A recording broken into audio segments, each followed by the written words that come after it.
I hit turn 3 wall head on, flat out. Rolled the car over 3 times, almost went blind on that one. I don't win too terribly much, so nobody really knows me as the guy who's going to beat him all the time, but I'm not necessarily always last.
One of the first requests we had for an interview with the Racing Life was from Debbie Zillmer of Gackle, North Dakota.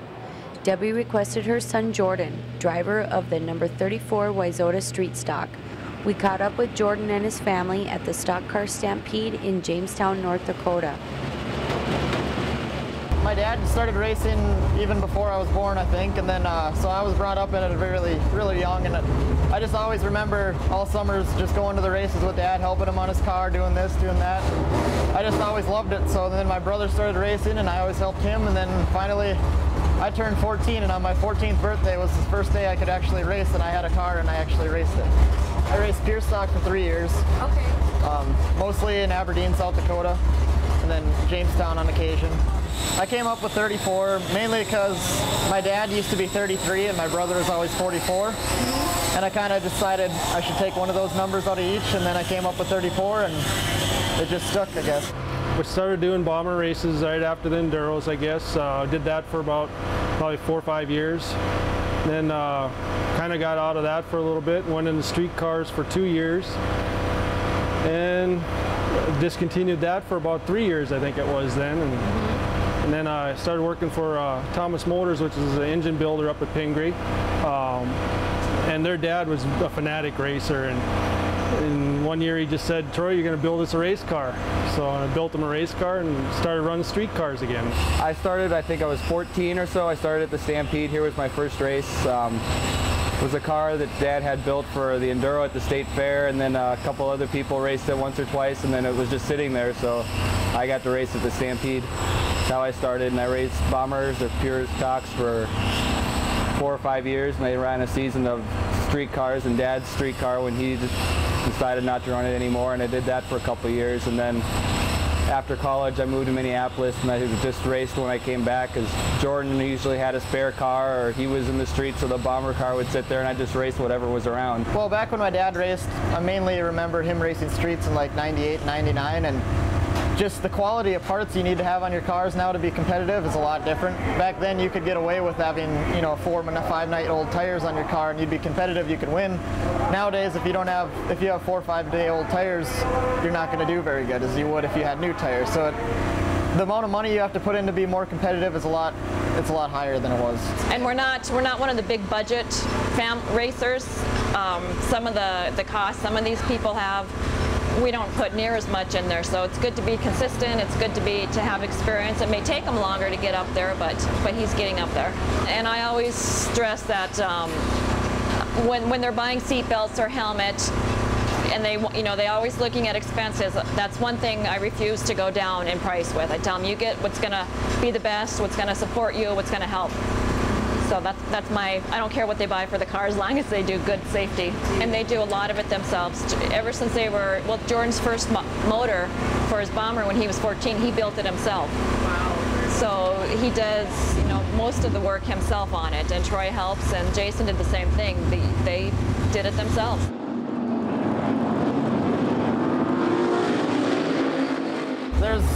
really large sacrifices when you get into racing. I mean, we spend a lot of money into cars every year. Basically, all my summer paychecks go into my race car and fuel to get to races and all that stuff. And you know, you get all of my friends are out having fun on Fridays and Saturdays, and I'm always out racing or something. But I wouldn't have it any other way. So I love doing it. You know, he made the comment this summer about I forgot what the situation was, but he said, I like having nobody know who I am. He said, I like just kind of going under the radar. I don't win too terribly much, so nobody really knows me as the guy who's going to beat him all the time, but I'm not necessarily always last. It's, I don't know, just the adrenaline, it just changes. I'm so much more emotional in a race car. Anything from excitement to anger. I mean, something happens and I've never felt so much happy or like excitement at one time, and anger. I've come in and throwing things in the trailer when things don't go right, and I mean, I would never do that normally. I'm calm, nothing affects me. I just laid back most of the time. I hate starting on the front row. I don't know why. I have bad luck every time I do that. I don't know if it's the pressure or what it is, but like last week we were down in Huron for the WISSOTA 100, and I started in the front row for my heat race, and I was around 5 cars in the lead with the last lap. I went into the last corner and I let off the gas a little too much and upset the car a little too much, and coming out of the corner I actually spun out. So I ended up getting last instead of if I would have just taken it easier, and stuff, little stuff like that. It seems to always, I don't know if I just pay attention to it more because I'm on the front row, or if it's just always, I notice it happens when I'm on the front row. Well, and then I saw Troy running over there too, and then that really got me worried because Troy's usually pretty calm. And then when I saw him running over there, I thought, uh-oh, it's bad.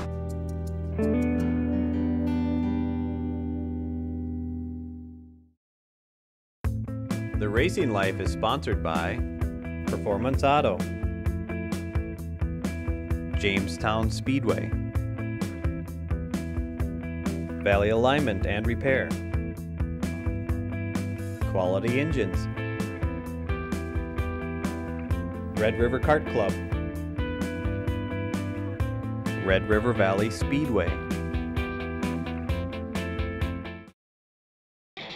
Here is the Racing Life's question of the week.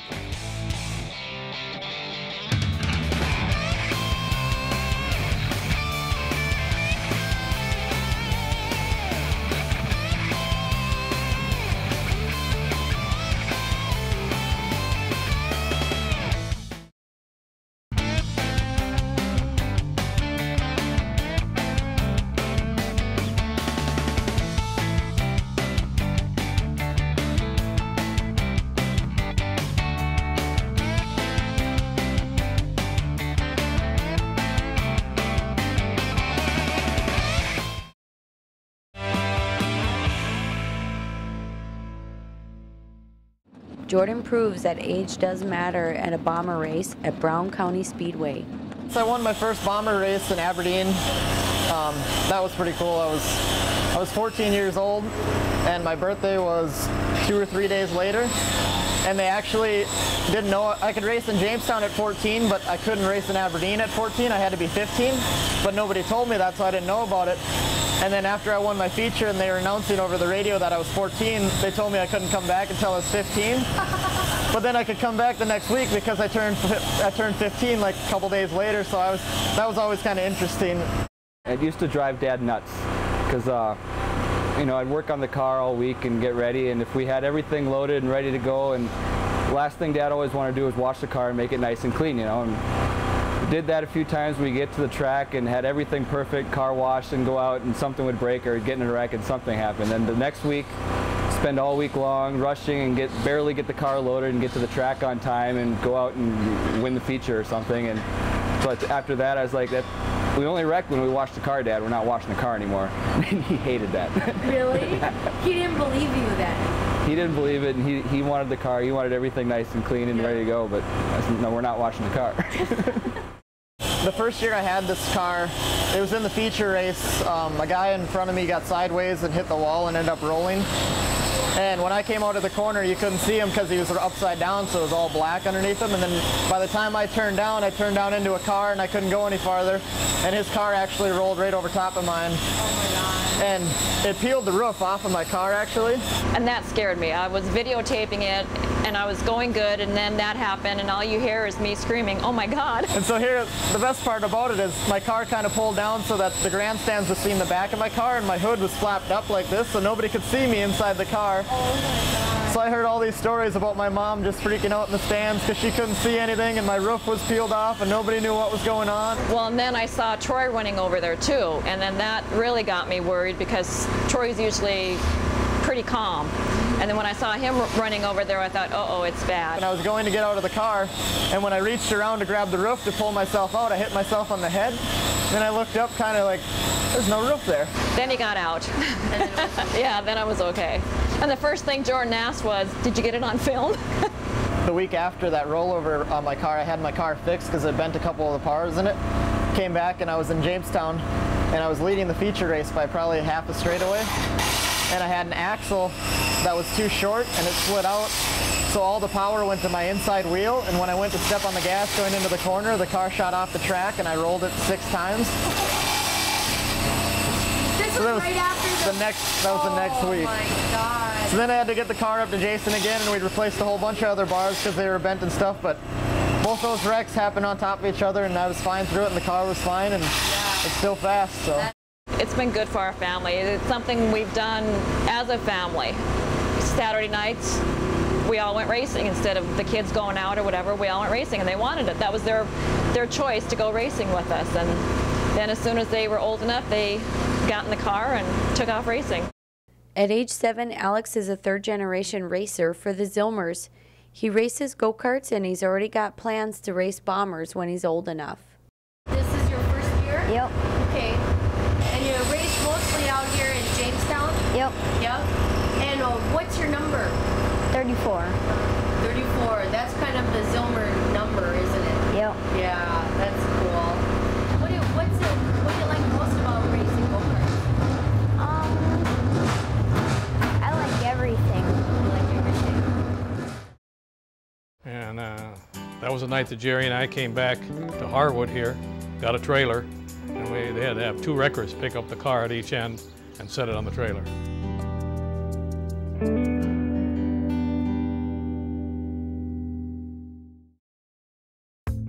The Racing Life is sponsored by Dakota Cat, Peterman Seeds, Randall's Excavating, Cheyenne River Kennels, I-94 Speedway. Here are the Racing Life's fan pictures of the week.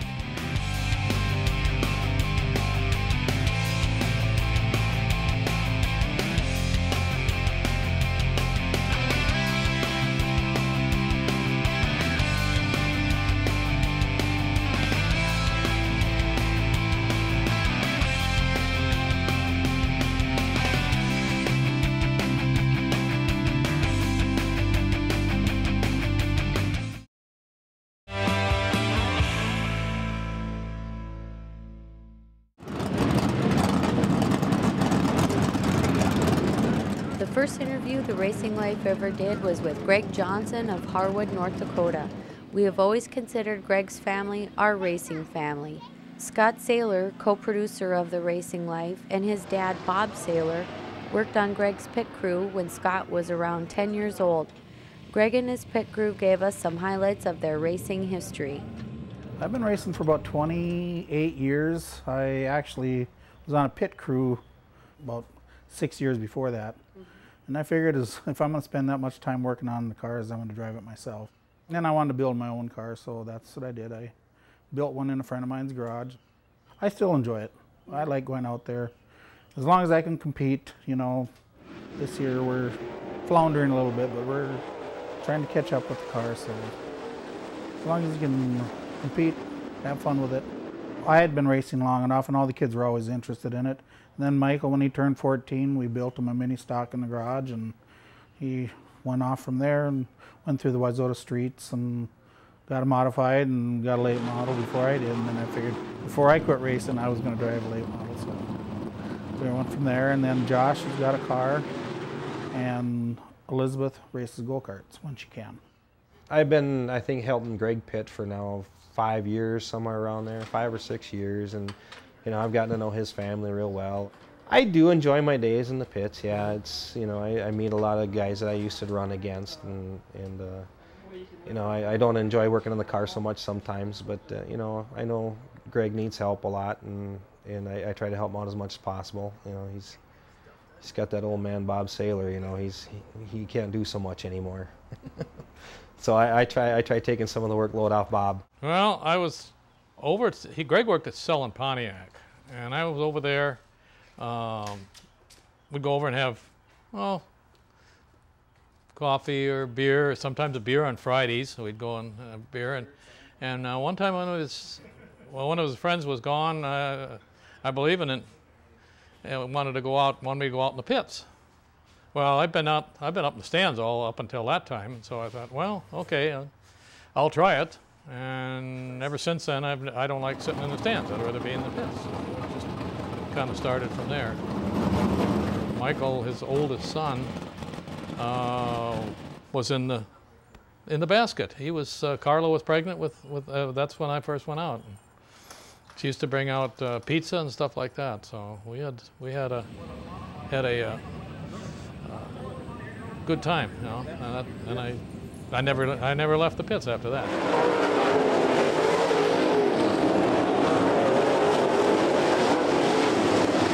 Do you ever get nervous before a race?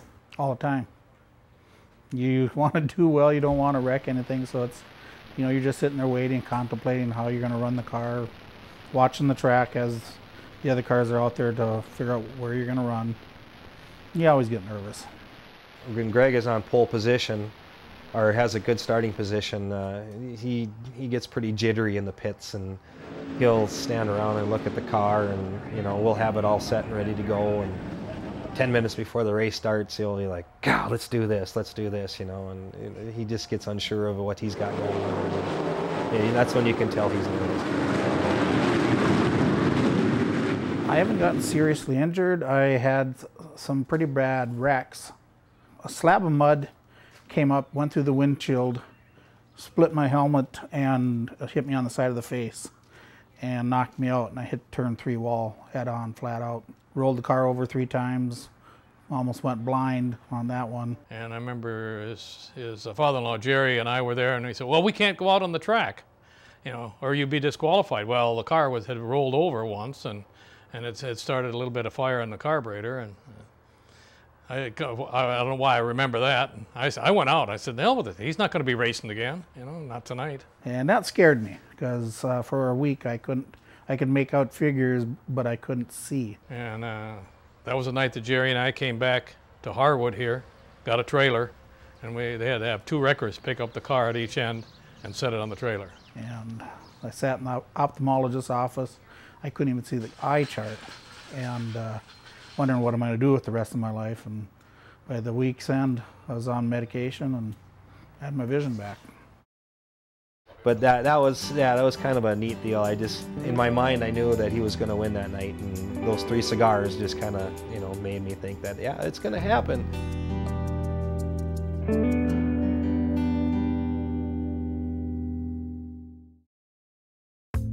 The Racing Life is sponsored by Norman County Raceway,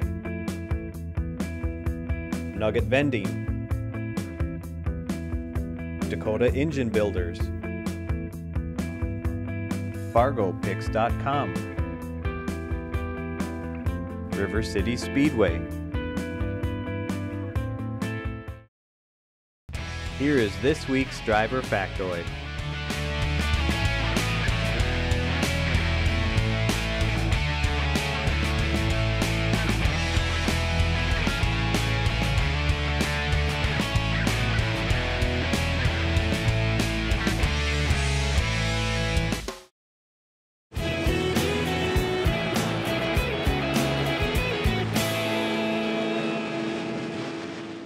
I just want to ask the racers if on these hot days like this, if you get like all sweaty in the cars and stuff. Hi Zach, thanks for sending your question in. I'm Justin and I would love to answer it for you. In fact, we do get extremely hot and sweaty out on the racetrack. We carry our helmet, our suit, which has multiple layers on it, which is a one-piece suit, and shoes, which means that there's no air that can get in to our bodies. So it gets very hot out there. When we're in staging area and our visors are down on our cars, on those hot summer afternoons, it can get very hot. It can even start fogging up your visor. Once we get on the track, it usually cools us off pretty well, and during caution laps we can flip our visor up to cool us off a little bit. And sometimes if you see drivers sticking their arms out their car, it's to get some fresh air going through their suit to cool them off. So thank you very much for asking the question, and we'll see you next summer at the races, hopefully. Hi, my name is Cameron, and my question is, how much harder is it to race on dirt than asphalt? Hi Cameron, question was how much harder is the race on dirt than asphalt? They both are equally tough to drive on. Asphalt, you drive the car straight, where on dirt you drive the car a little more sideways, and they're both tough to drive.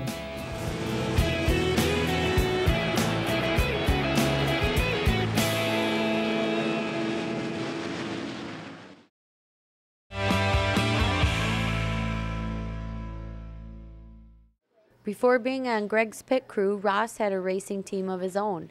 A bad accident during hot laps ended his career. I was abruptly retired on an accident that I had in West Fargo. I was in hot laps, which I always laugh at that because I always laughed at guys that would race hot laps and they come out and they say, "Oh man, I'm fast. I beat so-and-so in hot laps." And I just like, you know, I wouldn't go hard. But this night I was really going hard because the car felt really good.